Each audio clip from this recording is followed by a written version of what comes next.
Are you a brewhead? I'm a brewhead. Are you a brewhead? I'm a brewhead. Y'all are brewheads? Yeah, we brewheads. So pour a glass of craft beer, we can do this. Yeah. What's good, y'all? This is Cee, certified brewhead. I am Tiffany. And welcome to episode... I really need You really need to add an intro here. What could you be? I don't know, like Tiffany. Like be a maven? Liquid enthusiast. What is yours? Certified brewhead. It's so funny that I even have to ask. You said it like 80 million times. Yeah. Well, Scott used to be the beer enthusiast. Wasn't he beer enthusiast? Well, he's gone. Scott beer enthusiast. Oh, sorry, Scott. Scooter. Tiffany, liquid enthusiast. We'll go with that for now. Liquid enthusiast? Yeah, I'm cool with that. that. If anyone has any other thoughts, hit us in the comments. And welcome to episode 2 of the Link Up Season podcast.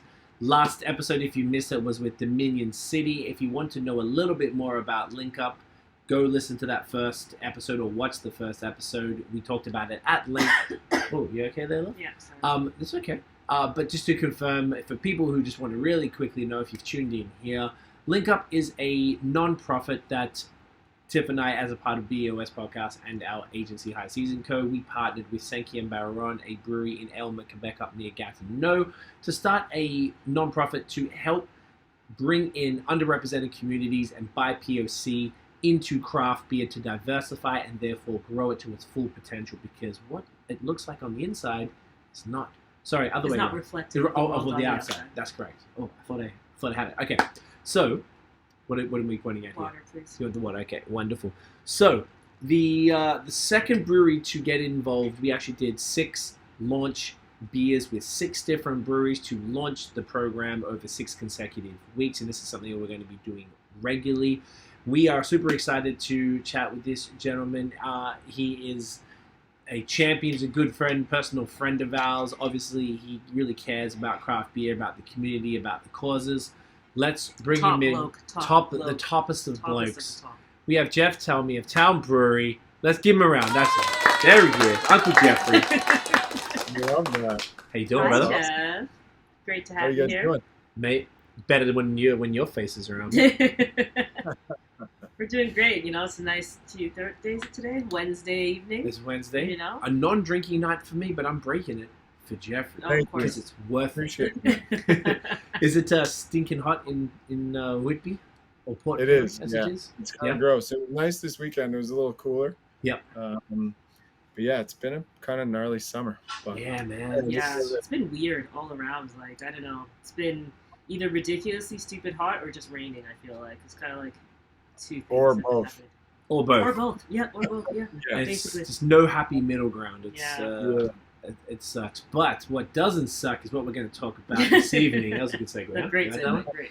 That was awesome. You are a champion. You were one of the first people to sign on for this initiative, the Link Up initiative. I knew you'd be down. I gave you a heads up a little while ago, and you bought in immediately. When I didn't have really much to show you or tell you about it, you're like, yeah, whatever, bro, I'm in. And I'm extraordinarily grateful for that, man. Yeah. The beer that you guys released, was it this week or last week? I'm genuinely Last confused. week. It was last week. Oh, she's been sweating out here. Oh, too. she's sweating. Oh, no. Oh, yeah. Give that. Here we Stop. go. I'm going to have to tap that. I'm going to have to tap it. This beautiful beer, the Town Link Up. Look at this artwork when I first saw it. Oh, hey, look at got the logo on there, looking sexy. Man, I was so impressed when Travis sent this through. I was like, this so is gorgeous. Yeah. You guys, tell. Well, we're going to crack this first of all. Do you want to tell us about the beer itself, what the deal is with it, and why you chose this particular beer? Because I don't know if we said it in the last episode, but we actually didn't involve ourselves in any way whatsoever with any. Oh, there's something going down outside. Okay. They're excited about the beer. They're excited. We didn't involve ourselves in any way at all with the beer itself, with any of the breweries. We just go, you know what, do whatever you want. We didn't want to put any restrictions or do what you felt was good, because you were getting involved with our program, and you know what sells in your brewery and what you maybe wanted to do anyway. So tell us about the beer, bro. For sure. So, I mean, I don't think it's surprising that you, of all people, pick 6 breweries that do haze really well. How convenient. Yeah. Right. At the end of the day, for us, it's like we do a lot of collabs. We make a lot of IPAs. Obviously, I don't think that that's surprising to anyone to hear. But we love IPAs, and we felt that for this especially, I mean, sometimes you do a collab, you want to do something that's kind of different and take a swing for different reasons. For something like this, I think that the purpose of the whole thing was to launch this project Link Up, and we just felt like the best way that we could help do that would be to, brew a beer that our fan base is going to like, the people who come to us for beers. I mean, we sell our IPAs sell faster than anything else, and we wanted this thing to sell quickly and get the word out kind of to everybody. So for us, it was a no-brainer. We love IPAs also. I wanted to make sure that I loved this beer. Yes. But yeah, it's we did it with Citra Mosaic and Vic Secret. We've never done that combo before. People will joke about the Citra Mosaic combo. Well, you can't beat it. But I mean, I love the combo, and then the Vic Secret gives it a nice kind of I don't know, like a chalky kind of dank pine kind of thing going on. Is Anyways, that done in Ode to Craig or C? Yeah, definitely. Let's say that. Let's say that. Yeah, it was totally that. It was totally the Aussie touch. Right? No, it's just we just wanted to try something a little different. But again, I'm not gonna lie, we wanted something that people were gonna like. We wanted something that was approachable. That's why we made it 6%. It's a little lower alcohol as far as IPAs go. And we just wanted people to love it and talk about it and spread the love and just make it super approachable and get the word out. So I love it. Well, Jeffrey, you're a champion. I appreciate you. Great to see your face. Get it in you. You guys too. Your lighting makes the beer look even better. Look at that. She's gorgeous. Oh, she's wonderful. Not just you guys, but the beer. Oof. So it's definitely got that chalkiness in there. I feel like it's like there's a little bit citrusy in there, almost like some lemony kind of vibes I'm getting. Lemon, grapefruit. Yeah. Almost got a little bit of lime zest. Passion, mango. I mean, bust out all your IPA words. All the IPA words. Yeah. Honestly, but it does have that kind of citrusy vibe to it for sure. The grapefruit, but like you said, it has that kind of chalky, little touch of pine if you're reaching for it. No, I just think it's a super clean, super easy drinking, super flavorful at the same time IPA. Yep, couldn't agree more, man. The pine is super interesting. I think it's really cool that you did that because Dominion did that with theirs. It was a pale ale 5%, but they had the pine in the end, and I was pleasantly surprised to see that you had done the same thing. So it was like an unintentional consistency there, and it kind of like, I don't know, I like that idea of doing that for a beer like this because it makes it like it's still a classic town IPA. I love the ABV range. 6 to 7 is I don't know. I think we've spoken about this before, but 6 to 7% is that money zone for me, and I think for you. Is that correct? We spoke about it. Yep. Yeah. And just having that pine in there just kind of switches it up. A lot of everything's all juice bombs and straight like orange juice or whatever, but this gives it just this little bit of differentiation, which I think is really cool and interesting, particularly like you said for your fan base who come to you for the IPAs. They're going to see this and be like, oh, what's this link up thing? Oh, the beer is fire. It's a little bit completely different to some of your other juice bombs. And just maybe gets that conversation started, or at the very least they might look it up or something. So I love it. For sure. Something I love that you said too. Oh, sorry. Just no. Go ahead, because I cut you off. I was just gonna say I had the Dominion City beer as well. And it's fantastic. They killed it. As I am. They use Eclipse hops. I don't know if it was all Eclipse or it was just was it all Eclipse? Yeah, we've used that hop a couple of times, and man, that beer tasted nice. We cracked some last week, and we were like trying to pick out hops. We're like, oh yeah, taste a little bit of this, taste a little bit of that. We're all completely wrong. None of us said Eclipse. That just goes to show how good people who work in breweries and people who brew beer are picking out hops. It's so funny. Oh, yeah. I wanted to say too, I love what you said about brewing a beer that you already know that your community enjoys, because one thing to consider with these beers is that they're not just like beers that are for fun. So if anyone's listening and they don't know, like these beers, the proceeds from these beers are also contributing to hiring people from the BIPOC communities to get them positions in craft beer. So like it's smart. Do you know what I mean? Like it's not like you were like, oh hey, can you brew a beer? And you're like, I'm gonna try some really random rogue thing that nobody's ever tried, and then in the end it's kind of a bust or whatever. So it's like just strategic as well. And that's the thing is like, you know, we knew that our staff were gonna love the beer. We know that, you know, they're going to push it in the tap room. When they push it in the tap room, it gives them a story to talk about. The story that they talk about is beneficial to kind of let people know about. So yeah, just like all in all, it was just, we were thinking lager, we were thinking IPA. And I mean, those are the beers that we kind of drink the most and we enjoy the most. So we're selfish in that regard, but it's also the what our kind of community latches onto. We just wanted our community to latch onto this one for sure. I love it, man. It's super, super cool. Yeah. So with that, obviously, you know, people who have watched and know, you know, we are obviously mates. So there's like a bit of a bias as to probably why you got involved. But from sort of a more, you know, what's the word? Like holistic is what I was looking for. You know, perspective. Like, what about this? You know, what made you want to get involved with something like this aside from the people that you knew? Yeah, for real. Yeah, I mean, really, most of the things that you would maybe try and get us involved in, we would probably say yes to. But this one was different in that it's something that we've thought about for a long time. We've talked about it. I think you and I have even talked about it as like doing a scholarship. How can we do more? What can we do to try and make our brewery as inclusive and as kind of community focused as it can be? It's always been like from the get-go, our message originally that we wrote down on a scrap piece of paper in a coffee shop before we even opened was better beer, stronger community.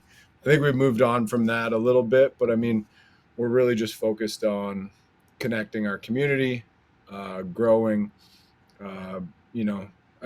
We're kind of like boiling it down now to like, we want to do good work and we want to bring good times. It's like this is just something that was so easy for us to say yes to. There's so much going on in the world right now, and it's like you can sit back and you can make a post, you can do this, you can do that, and say that you support and say that you want to help and say that you want to change. But at the end of the day, if there's no action taken, then you're not going to change shit. So this was just super easy. Like, you know, again, selfishly, it's like, you did the work, man. Like, well, you guys did the work. You invited us to do it. It's a pretty simple answer just to say yes when you come with this plan and it's set out. And okay, so what do I have to do? Okay, we have to make a beer. Okay, was gonna do that anyways. So yeah, I'm in, right? So no, but it's super important. And for us, we're like I said, we're community focused. We try and do 12 like community brews a year. Nice. I love that you have that like set. I didn't know that. Yeah, that's like a great like goal just internally that you have. That's cool. Yeah, we try and do one a month. Last year it actually started where I think we had 12 staff, or maybe we had 11 staff, but no, we had 10 staff and then 2 additional kind of owners. Not kind of owners, they are owners. And we thought it would be cool because for a while what we were doing is we were just like, as a management team, coming up with, this is what we care about, or this is what we want to do. These are the causes that we want to support. And then I think it was 2019, mid 2019 maybe, where we're like, well, maybe this doesn't represent our staff. Maybe we're not supporting things that are really important to our staff when we should be. So what we did was we kind of gave a month to each staff member and said, okay, you come up with a cause or a charity or whatever that you're really involved in, or not involved in, but interested in, or that hits home with you. And we'll do this community brew. You can have a little bit of say into the type of beer that it's going to be. And then we'll make a donation based on our can sales or whatever to that cause. And it was really cool because it, first of all, forced everyone who maybe didn't have something that like stuck out to them to figure out what they give a shit about. Like they're like, okay, yeah, all right. Well, what do I care about? Not every, but it made them kind of think about that and say, okay, I have an opportunity to give, $500 to a cause that, might be near and dear to my heart, might not be. And it kind of got us all kind of thinking, and it was really cool. And the staff were really grateful, and they thought it was a pretty cool initiative. And then the crazy thing is that the world has just gone upside down in the last 12 months. And there's just been so many different causes that have needed the attention or the donation or the charitable aspect. So it's kind of like filled itself in for a lot of the community brews, with Black Lives Matter TO, and we did a beer with the band Pup, which we donated to Cicerone, which is a women's drop-in Toronto. We do a lot with bands as well. So we did a beer with the band Dizzy, who are awesome. They're actually from Oshawa, and we donated to the Rainbow Railroad. The Dirty Nil from Hamilton, we donated to Oneganos, which works to get clean water to Indigenous communities. So Nice. this is like not far from what we do. So to be asked to be a part of it, it was just a resounding yes. And then when you said, I already said yes, but when you sent the list of the other breweries that were taking part, if I had said no, I would have been trying to figure out a way to grab that email back, because the list was impressive, and all breweries that we really respect. We really love their beer. And it's actually been a great opportunity to get to know some of them a little bit better. So I love Nice. that. Don't say their So names much. because we haven't announced all them. around amazing experience. Okay, I love it. I love that. Love I love that. It's very interesting because you don't have to do any of these things, So I know just mentioning the 12 initiatives, basically, or 12 community focused brews that you're doing per year. It's just I know I kind of have this why, because so many people don't. So why, it's technically why not, but but why? Why do you feel that it's important to town to contribute in these ways? One with getting more BIPOC applicants into craft beer, that's one thing. But just in generally speaking, I just think it's, I don't know. When we first opened, we felt like there was a lot of different breweries opening around us, and some were opening because they loved beer. Some were opening because it seemed like a really great time to open a brewery and take advantage of that kind of growth. But for us, we always just kind of wanted to, there's 3 owners, and all of us were just we don't want this to be, this is it's not a passion project. This is, we love to make beer, but we also love to grow, and we love to see how much beer we can sell, and who we can help and what we can affect. But that's a big part of it, is what else can we do? It doesn't always come down to dollars and cents. It obviously does if we got to keep the lights on and stuff. But at the end of the day, we want to own a brewery for a long time, and we want a better legacy than just that we made really great IPAs and really great lagers, and you could come to the tap room and have a really great time. That's all awesome. But at the end of the day, it was just I don't know, it was just a collective belief of all of us, is we're going to try and make an impact and try and do something. And look, we're not changing the world, and I'm not patting us on the back too much, but it's just something that we just always wanted to do, and we always plan on growing that. It's an aspect of every business meeting that we have, every yearly update that we have, every monthly update that we have, is what do we have to, what do we have? How can we grow in this aspect? How can we grow in this aspect? And how can we grow in what we're doing community-wise? So I Love it. That's gold. Yeah. That's what on Can you write down 18 minutes? Because that's going to be the snip. That was the Can you answer write to down, me. because that's the clip. I just don't want to forget. Yeah. Okay. And shoot, I'm not at the same time, it's not our driver, but people latch onto it. Yeah. And now it's what people expect of us. It's and I like that, because we're going to be held to that. I feel like we started out as, this is what we do, and we just did a shoreline cleanup the other day, and we're trying to figure out different ways we can do different things around COVID. But it's I think that's the expectation that our community has of us now, and because of we've kind of made that commitment, and I want to be held to that. So I love that. Yeah, I know. I think that's good to keep you honest. Then I guess like Yeah. if you slack off, everyone's gonna be like, "Hey." yeah. well, that's real. Yeah, Well, the staff too, because like the staff are like, well, you let me pick a charity before. What's up this year? yeah. Amen. It's perfect. Yeah. I mean, the That's breweries the are like paranoid thing. So Yeah. totally, and like breweries are community hubs. It's a place where the community get to come together. I mean, at least previous to COVID, hopefully ongoing from now on as well.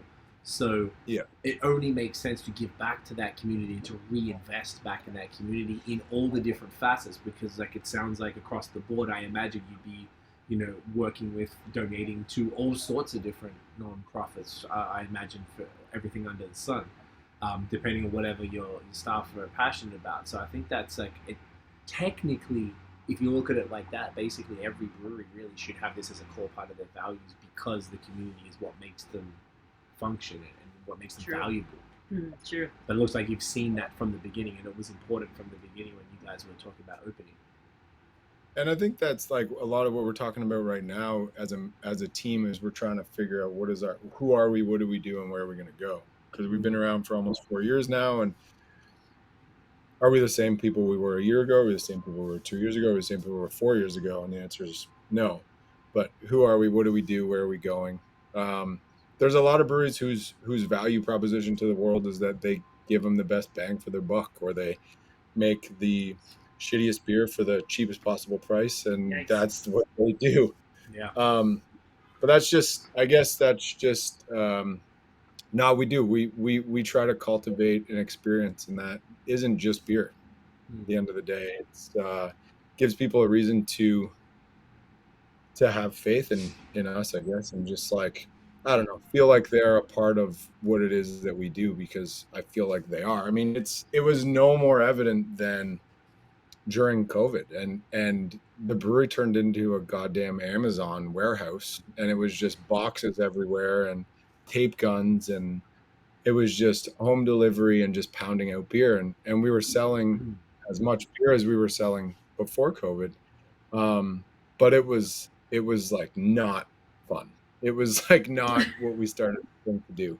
Right. And as soon as we had the opportunity to have people back in the tap room, and even the guys in the back, the production dudes in the back, who like, I've been there, and I'm like, man, it sucks that we have this like open space brewery where these people can sit in the tap room and watch us sweat our asses off in the back while we're working. Like, it sucks. But then when it was gone for so long, and then we finally had people back in, and we're all just like collectively saying, man, doesn't it feel good to like hear people drinking, like chatting and talking and laughing and music going and glasses clinking and like all of that stuff. It was like, our business survived through COVID, and it was fine.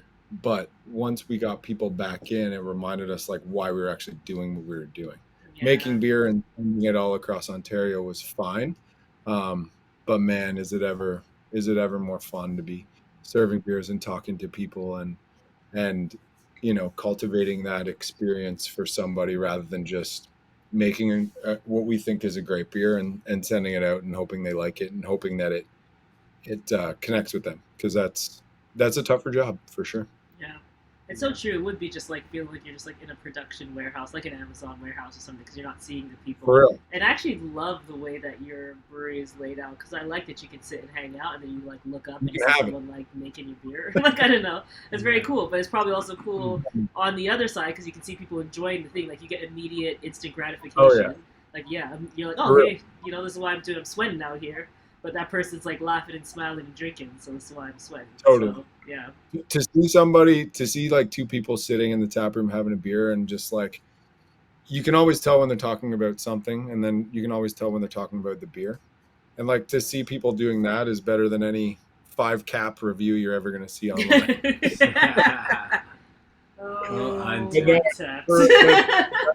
But no, that's the thing. That's why we do it. It's like, at the end of the day, we're running a business, and we need to make enough money to stay in business. But at the end of the day, we got into the business to be like, I really want someone to enjoy this beer I'm making. Yeah. I really want someone to enjoy this experience that we're creating for them in the tap room. Yeah. I really want like people to be like, man, Town is fucking cool. Like, it's not just that they do beer, not just that they do this. It's like they're cool. We like what they are about, Yeah. and that's like our. Yeah, that's what I guess sums us up. I guess. No, I love that. And speaking of tap rooms in general, and being in Whitby, so like we can think about the where you are located in general. I'm just curious to know, like, do you find the tap room and the people who are drinking your beer to be diverse, or do you find that you don't really see that so much? And have you made any efforts at all to kind of diversify your tap room, excluding Link Up, which is We are, initiative that yeah. I would say that like we live in Whitby is not a super diverse Mhm. community. Mhm. We definitely have like we definitely do have diversity though. There's a large Jamaican population Oh, in the true, area. There's yeah, and Ajax. Yeah. So I represent. an Yeah. Ajax. I mean, Whitby as well. I mean, there is diversity definitely. Is our tap room very diverse? I would say it doesn't totally match our community as a Mhm. whole. Mhm. Um, but it's definitely something we're like trying to focus on and think of ways that we can let people know how great beer can be and how great of an experience it can be. We haven't really our benefit is our space. Like we have 2,000 square feet of tap room space, and that was our thing. It's like before COVID hit, we're like, all right, this is what we're gonna do. We're gonna open up the space to different um, underrepresented communities if they want to have meetings or if they want to use it Ooh, smart. to meet or anything like that. Like let's just open it up to them free of charge. They can just come in, anytime before noon. They can use the space. We did monthly markets where we would have vendors come in, and we're like, okay, well, we need to hit a certain percentage, or we need to really go out and we really need to get like people of color or vendors to come in and to sell their stuff. Um, the other thing that we've always really talked about is food. I mean, food is the way to anybody's kind of heart. Um, and so, can we bring in different ethnic foods? So, when we originally were opened, we were the typical pretzel and beer brewery. So, what we've really kind of focused on is beef patties, or not beef patties, but just patties in general. So there's this sweet Jamaican lady in Scarborough, and her business is called Stoosh, Stush. Yes, yes, Um, yes. I saw that. do Very you cool. know? That's actually where I Oh was yeah, trying. no, It's where I was trying to lead you to. So it was great it's great. because I saw that and I was like, "That's It's sick." great. I saw the Yeah, photo. Like, Yeah. they look, she's they're like awesome. They She's look so amazing. good. Yeah, they look amazing. Oh yeah, Really they do like thick. pure chicken patties. They do beef patties. They do curried goat patties. They do lentil. They Nice. do all kinds of different patties. And so like we're like, okay, when we open, this is going to be our focus. We still have the pretzel. We still have the guac and chips. But I mean, at the end of the day, we're like, all right, we need to like bring in as many of these different patties, and we need to push them as much as possible because we're like, hey, it's a unique thing that we can do for us as a brewery Mhm. with like a very limited ability to cook food. But I mean, shit, it tastes awesome with a beer, It and does. and people love them, right? Like it's one of those things. I feel like it's like if you're offered one, it's an obvious yes, but maybe you don't go out of your way to like source it yourself. So Yeah. we're hopefully going to be the new patty dealer in Whitby. down The there. patty pushers. But yeah, the patty pushers. But no, like even like the stuff that happened with Brienne, like Rat Magnet and that whole thing, and we really focused on creating a code of conduct, and we really focused on trainings, bystander harassment training. We had Ren come in and talk to us, and we're just really trying to. For a while, it's like, okay, what can we do overnight that's going to change us? How are we going to be diverse tomorrow? Um, and not that we were doing anything bad, but we weren't doing anything. We weren't going that extra mile, I guess you could say. But then Ren's like, look, you don't need to change your whole entire business by tomorrow morning at 9. It's okay. Yeah. But you take these steps, you do these things, and you create a culture of welcoming, inclusivity, and do things that are going to attract maybe people that don't look like me, which I am the typical bearded white dude. And that's essentially the majority of the people who are coming in and the majority of the people who are applying for jobs. And for us, one of the things that we spent a significant amount of time talking to Ren to is we need to diversify our hiring. If our staff doesn't represent the community around us, then our customer base is likely not going to represent the community around us. So that's something that we've really focused on, and the little things add up to a lot, and we're just continuing to kind of try and plug away at it, and that's another reason why this was such a like an easy yes. And you're like, oh, but you have to be willing to do a work placement. I'm like, give me a work placement tomorrow. I would love it, right? Yeah. I love that. We just want hungry people who are willing to work and want to be part of what we're doing. And I don't care what they look like or anything. It's just we want to go out there and find people who are aligned with what our values are. Yeah.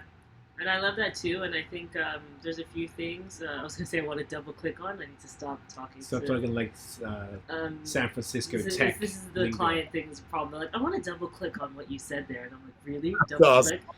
It's ridiculous. It's ridiculous. Yeah. Oh, gosh. Anyways, so something that I love that you said, and I just want to reiterate it so that maybe breweries can hear that too. I love the idea of like using the space to host events. Yeah. Whether that be for free or that's just like, I don't know, prioritizing like, hey, we're going to do this event when we're not open during these times. Like, hey, come in and do this thing. Or when we're hosting events, we're trying to get, making sure we diversify the vendors that are in there. That's just so smart. I haven't heard anybody talk about using their space specifically to like welcome people to come in. I'm just thinking of like the Jamaican Association that my mom's a part of or things like that. Like maybe that could be interesting for them to come in and do something for whatever. Pair up the beers with their food. Yeah. But you're even saying just renting out the space sometimes to use it, and then they're probably like, "Hey, what's this brewery here?" That you don't know whose kid needs a job, who knows somebody who. Yeah, it's just as much visibility as possible is what's really gonna drive them. I think the issue is that when you look at like craft beer marketing or just overall, craft beer marketing in general, it markets to a specific person because there is already a specific person behind it. So it's just natural that it ends up this way. So you do have to go the extra mile to do certain things to put it in front of people. It's actually like a full-on additional marketing strategy to like get in front of a specific type of person. Sure. So I think that's so cool. Yeah, outside of even the patties is cool too. And I want to try it next time that we come down. They're good. I'll mail you out some. I'll freeze them. Please. It's good to us. But it's like a thing, man. It's like one of the guys who works at the brewery, Travis, his wife works in like recruiting and like training of underrepresented peoples. And the point is not to, like we have to put a post out and hopefully some people of color apply so that we can hire them. It's like, it is an investment and a decision that you make is like, we need to go out and we don't need to go and find black people. We need to like diversify our staff, because diversifying our staff, not to check boxes, diversifying our staff will benefit our staff. It will make our staff stronger. It will make everyone on our team stronger to have more lived experiences as a whole. And that's the exact same with our customer base. And like to have somebody and to offer our space is one thing that a lot of groups and a lot of associations don't have. So we have this space. They don't have to like our beer. They don't need anything. If we offer up free space, they might use it. They probably won't even drink beer while they're there. They probably won't even have the patties. They might not even know the patties are available. Yeah. But they will see our space and be like, oh, this is kind of cool. And they'll definitely interact with our staff, which I can guarantee will be a positive experience for them. And maybe that's enough for them to be like, we should come back when this place is open. And if it doesn't, then that's fine as well. We haven't lost out on anything. The lights were going to be on. The AC was going to be going. There's people working in the back anyways. This space was going to exist empty. So why not exist, to benefit somebody else, I guess. And yeah, at the end of the day, that's what it is. It's not checking boxes. It's making our staff and we think of ourselves as a family, and I know it sounds stupid and cliche, but we really actually do. And to make that to make that family stronger, you need to have people from different backgrounds, people who have lived different experiences, people who have different perspectives. That's one thing we're really big on, is we try and get everybody's opinion who works at the brewery on almost everything we do, because, you know, I can't make every decision based on this. Andy can't make every decision based on beer. Travis can't make every decision based on marketing, because then we would just have one person's view. Caitlin can't make a decision on everything taproom. It's like, to have these outside perspectives, and the more diverse those perspectives are, the better the decisions and the better the actions will be. I truly believe so. Really, at the end of the day, it's not just a box. It's selfish to me. I want to create a better business. Yeah. So that these types of things, and being part of them, and putting actual effort into them, is what is going to, the only way you're going to get benefit out of it, and it's the only way you're going to get benefit out of the business as a whole, I guess. So. Yes. Yeah, bars. I love it. In the last month as well, you posted about a couple of different positions that you had available, and I imagine that a lot of the challenges that you were talking about probably came up. A lot of the people applying were beard and white dudes. Yeah, like what does it look like? We've had a much more. We've had in the last 6 months, we've had a much more diverse applicant base.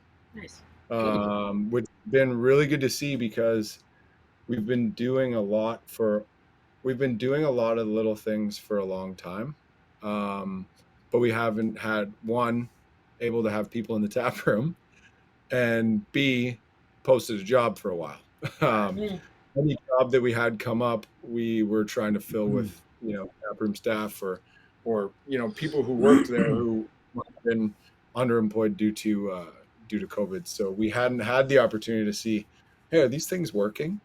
You can't really tell from the list of names on Shopify whether you're having an effect, right? So no, in the last little while, it's definitely shown that we're getting better, and the results are so positive. So yeah, it's love that. I would be curious to, why do you think that maybe, like, within this year alone, the applicant base has sort of changed? I mean, do you think it's just from a lack of overall jobs, and people are finding it just through, Indeed or LinkedIn or whatever? Or do you think there's been some sort of more awareness of craft beer and people are targeting it? Do you know where it comes from? I mean, it'd probably be a guess, but I don't really know, to be honest with you. I just think that, I mean, we've really been focusing on trying to talk about the things that we're doing. And, maybe those, the continuous, not plugging, but the continuous kind of small acts that we've been trying to do are maybe adding up to have like Ren was saying, it's not going to change overnight. It's like a continual focus on doing these things. A person of color is not going to see one post that you did. They're not going to see one black square that you posted and say, oh, I'm going to apply for a job now. It doesn't work that way. So it's I think just maybe the commitment to kind of continually doing that. I mean, it sounds, I don't know. Maybe that's worked. I don't know, but it also could be, it's obviously a combination of things. It's not just one thing that's kind of changed it, but could it also have something to do with people sitting at home for a year on their phones? Maybe.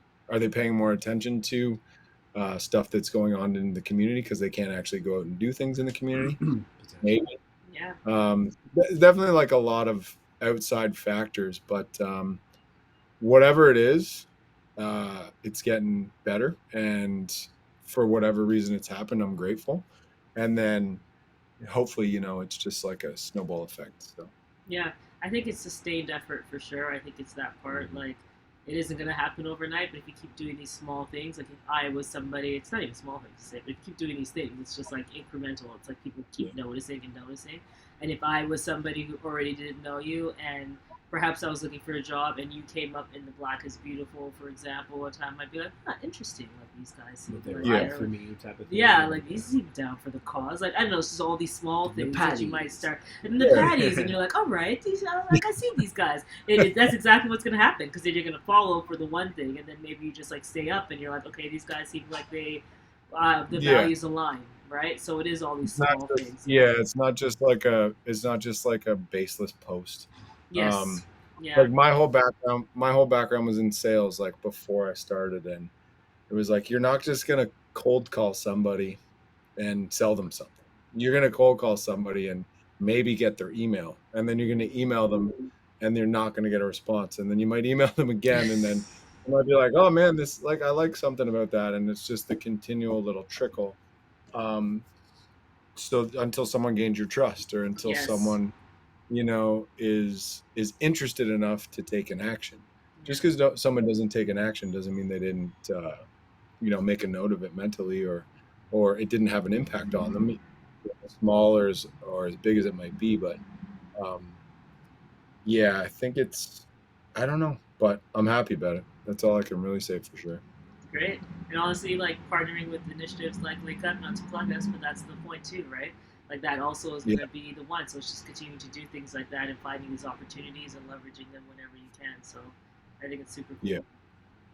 No, I love it. Yeah. I was going to ask, we're sort of coming up towards the end of it now. So being that, you're in a position, you're a brewery that, I guess, unfortunately, are probably one of the few who are proactively giving back to the community. Regularly, consistently, monthly, in a variety of causes. Go on. I was just gonna say, I feel like You think more are? I feel like there are more Good. than no, and this is it. I feel like we did it for a long time. We did a really bad job of telling our story. I truly believe that there are more breweries than we think who are giving back and who are doing these things. I just think that they may or may not be telling their story. Therefore, lack of I don't want awareness to be even for people. full, but well enough. Or there's also breweries that I know for a fact give a lot back, and they might kind of mention it once a month, or they might kind of mention it once a year. But yeah, I not to say that everybody is, again, but I do feel like I'll just say this: more are giving back than we know, or we notice. Yeah. I think that's a really valid point. That's good to hear. So I'm very happy. There's nothing more I would want to be proven wrong in that statement. So that's awesome.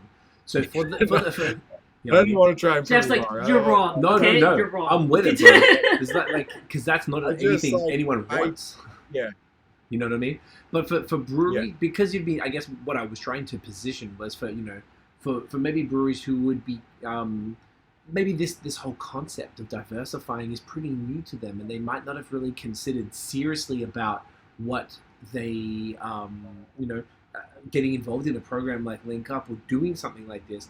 Do you have any words of advice to a brewery who would be considering to get involved in Link Up, or to proactively, regardless of us, because it's not really all about Link Up, really. It's all about the diversifying of the craft beer industry for the sake of the industry, for longevity, for growth, for prosperity, for everybody involved, for the community. Yeah. Like, do you have any words of encouragement or advice for someone who, maybe is seeing this for the first time? It's like, oh shit, man, this guy's got some points.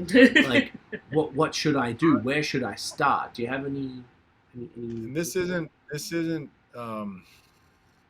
original. This is really like a Ren quote, but like, if you're not doing it yet, start, because your business is going to rely on it. Like, and if that's the thing that pushes you to start, it's a bad reason to start, but hopefully that leads to a genuine want to take part in these things and to reach out to different communities, because bearded white dudes aren't going to support your business and aren't going to allow your business to grow for the next 25 years. And if that's what you've started a brewery to do, then you better figure your shit out, because whether or not you like it or not, I mean, it's something that you got to do. And like I said, I don't know if that's the best reason to get into something like this or not, but I'm more looking at the final impact. And if that's what it takes for somebody to start, and it's going to help the cause, then hopefully they just realize what it is that they can do and the pull that they do have.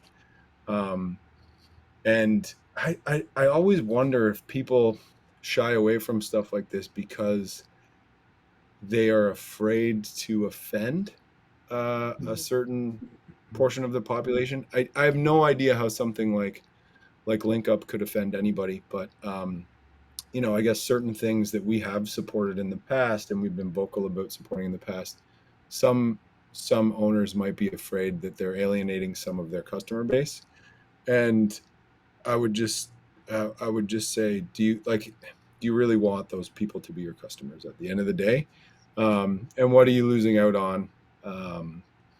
What are you losing out on to appease people who don't deserve your attention and time? Well said. Perfectly said. I love it. Perfectly said. And with that, yeah, I was like, take it home, Uncle Jeffrey. Let's take the thumbnail real quick. Oh yes. Before we forget, because I do not want to let that slide. So if you want to hold up your wonderful Town Brewery Link Up collab. Yeah, he's so happy to have done this with you, Jeff. You're the best. Okay, here we go. Let's go. Yeah, I was like, okay, you're doing that. I'll do the yellow. Okay, I'll get the link up. Wait, Oh no, you're doing the link up. Okay. I get that because Jeffrey's got that. All right, ready? All right. Oh, that's. Gotta keep it organized, okay? You know what I'm saying? Yeah. Uncle Jeff, where can everybody find Town Brewery online, sir? At Town Brewery on Instagram, at Town Brewery on Facebook, I think, at townbrewery.ca on Twitter. Don't think we have TikTok yet, but maybe that's coming in the next little while. Yeah. I'm too old. I'm not cool. I don't understand it. I don't get it. I've never felt older in my saying those words, but whatever. Don't worry about it. Townbrewery.ca. Yeah, wherever you find good beer. I love it. I love it. Amazing. We're going to wrap this up. Stick around. We'll wrap up at the end. But, guys, thank you so much for watching and listening. Make sure you go check out Town. If you enjoyed the episode, smash the thumbs up. Hit subscribe below. Hit the notification bell so you know when the new drops. Follow us on social media at BAOS Podcast. And, of course, at Link Up Beer everywhere. linkupbeer.org for anyone who wants to apply. By the time you see this, the website and the application form should be good to go. Guys, we'll see you in the next episode. Cheers. Get it in ya.